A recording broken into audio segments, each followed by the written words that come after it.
Assalamualaikum warahmatullahi wabarakatuh. Bertemu kembali dengan Mas Bro Tegar yang blek utakan yang kontrol kenyut nggak karuan. Kenyat bodo amat, emang gua pikirin ya. Mudah-mudahan teman-temanku semua dalam kondisi sehat walafiat tanpa kurang suatu apapun ya. Semangat, masih kuat, masih kenceng. Teng. Apaan itu? Nggak usah perlu tahu Anda yang masih kecil ya. Ini akan saya kasih tahu yang namanya main kripto harus hati-hati memilih koin-koin yang berfundamental, terutama BTC, CC nggak akan klub PC kayak yang lain. BTC terbang seleng, yang lain klub PC. BTC 80%. Ingat. Kalau dikasih tahu pada cengengesan nggak karuan, Anda bahaya, habis uang Anda ditilep sama si paus.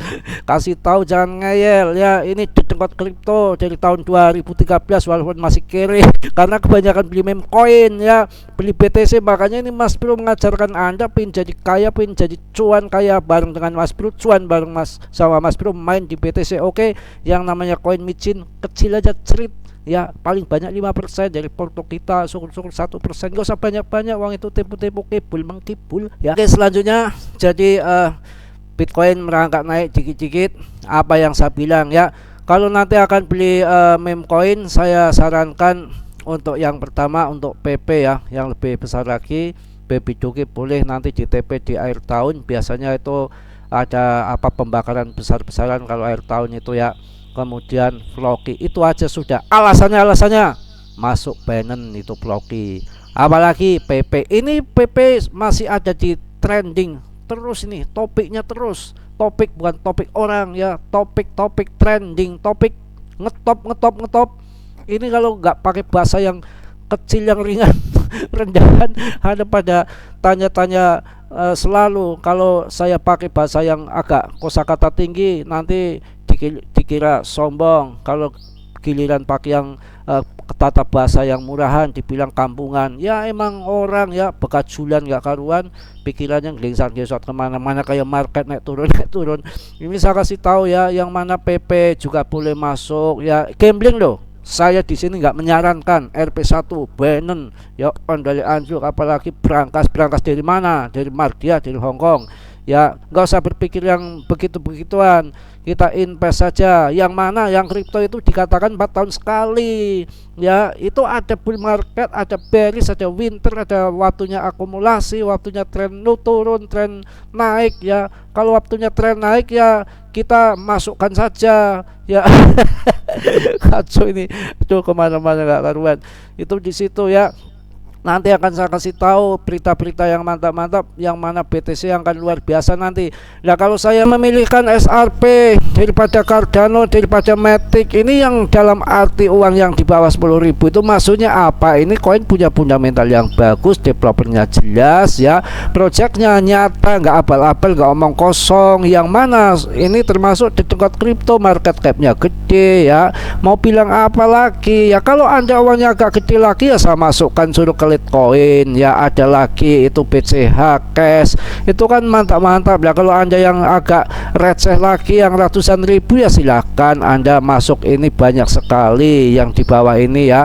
Ada Stellar, ada Cengleng itu bagus, Cengleng ya. Ada Uniswap, mantap, Uniswap itu mantap. Cosmos ya, ETH Klasik ya naik terus ya. Habar ya, silahkan, banyak sekali. Yang penting jangan kemin koin ya, yang mana nanti tahun depan ya timingnya baru di TP, bukan tahun depan Anda baru masuk. Ini salah kaprah, tahun depan Anda masuk bonyok, pas halving BTC Anda masuk. Oh, hari gini baru masuk kripto. Waduh, belajar dari mana Anda?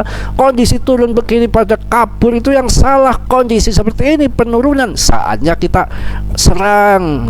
Ibarat kita bertempur ya, musuh lagi lengah ini ya. Hajar, maju, pelorot, buka sini, jos, begitu. Kacau lagi ya. Iya dong, kondisi lemah ya. Bagaimana kalau kondisi lagi naik Anda masuk? Waduh, konyol itu namanya, ditikam habis sama paus yang lain TP Anda masuk. Justru kondisi lagi kendor gini, kripto kan lagi kendor, ibaratnya jangan kemana-mana, kripto itu lagi kendor kayak kolornya ya, lagi kendor, lagi ngelebrek ya, musuh itu lagi lengah, tembak dor masuk, begitu buka titik terus gitu.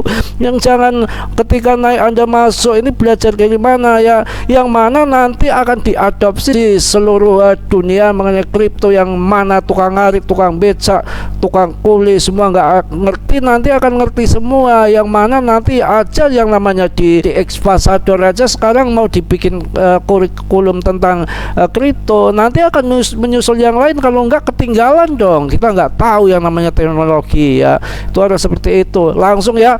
Kondisinya Mas Bro juga nggak lama-lama, ini lagi agak sibuk, akan saya berikan berita tentang Bitcoin yang ke depan mantap tentunya ya. Jadi ini kalau ETF nanti disetujui, keputusan pengadilan dapat mempengaruhi perusahaan lain yang ingin menciptakan Bitcoin ETF support lagi seperti BlackRock dan Fidelity. Fidelity. Banyak pendukung kripto percaya bahwa persetujuan Bitcoin ETF akan mempengaruhi pada adopsi institusi yang lebih mainstream, bukan maerot tak gini maerot ya, mainstream ya. Tahu gak mainstream? Ekstrim, ibaratnya jalan ekstrim menanjak seleng, Anda gak paham, nanti ketika naik begitu ekstrimnya, bukan es krim itu ya. Jadi ini salah satu good news ke depan ini, nggak mungkin nggak disetujui. Sekarang kita berpikir secara pandangan, secara rendahan ya, orang bodoh pun ngerti ya. Sekarang yang punya BTC terbanyak dari mana? Dari US ya. Siapa? Dari pemerintah. Hasil mana? Hasil dari mana? Hasil dari setaan. Sudah nggak beli, tinggal jual. Nggak mungkin dia jual harganya rendah. Secara fakta dia pingin harga BTC itu naik tinggi, cuma sekarang pura-pura dalam perahu, kura-kura dalam perahu, pura-pura tidak mau. Kalau BTC diangkat nanti sampai 3M, wah seneng dia jualan ya, buat main pilpres cukup sitaan BTC apa enggak, geblek mantap itu enggak. Itu di situ ya. Banyak pendukung kripto percaya bahwa persetujuan Bitcoin ETF akan mengarah pada adopsi institusi yang lebih mainstream. Ini bukan maerot ya. Meskipun ada optimis, masih ada ketidakpastian mengenai bagaimana SEC akan merespon ke depan, terutama dengan kemungkinan argumen alternatif untuk menolak aplikasi ETF lainnya. Belum tentu yang namanya yang jelas itu seperti ini.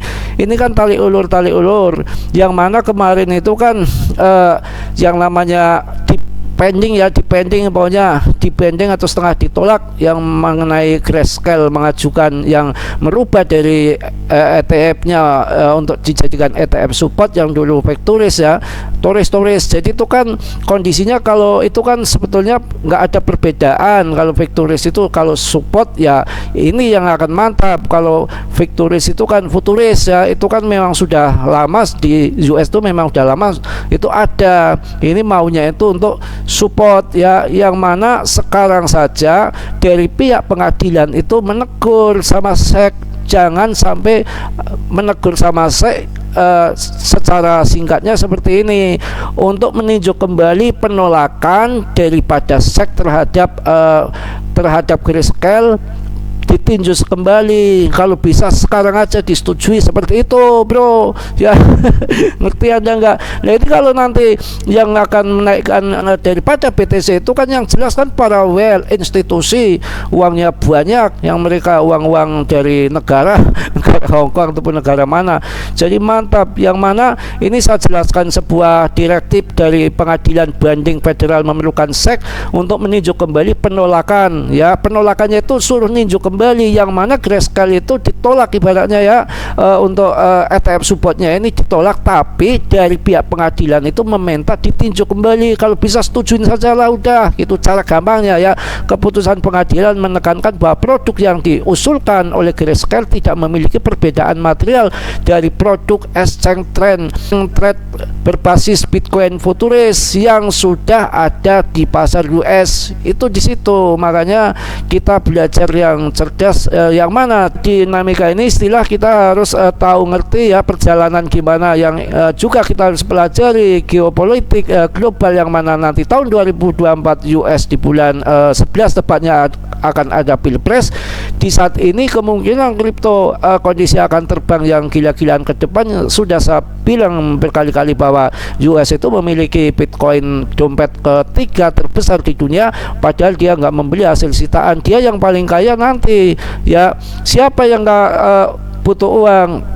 Yang namanya Mas Bro aja begitu kelihatan ya ketika melihat tulisan, tapi kalau melihat perawan janda muda sama uang langsung hijau. Kacau ya bro ya. Jadi berita ini mungkin cukup gitu aja ya. Nanti larinya kemana-mana. Kondisi juga lagi agak ribet ini, agak sibuk dikit ya.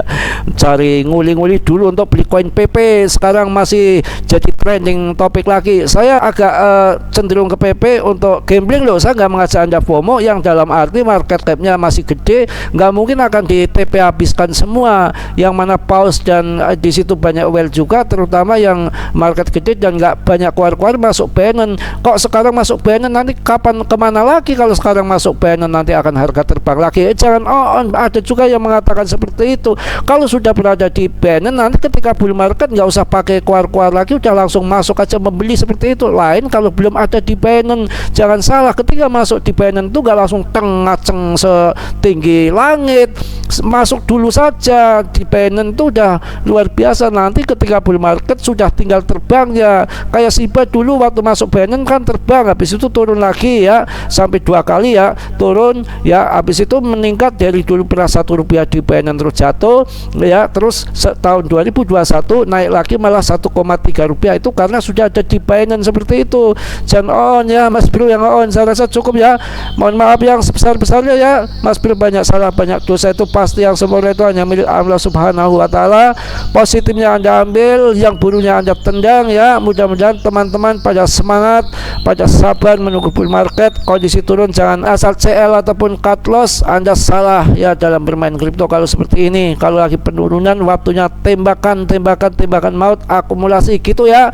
Salam Mas Bro dari Tegal. Wassalamualaikum warahmatullahi wabarakatuh. Mantap.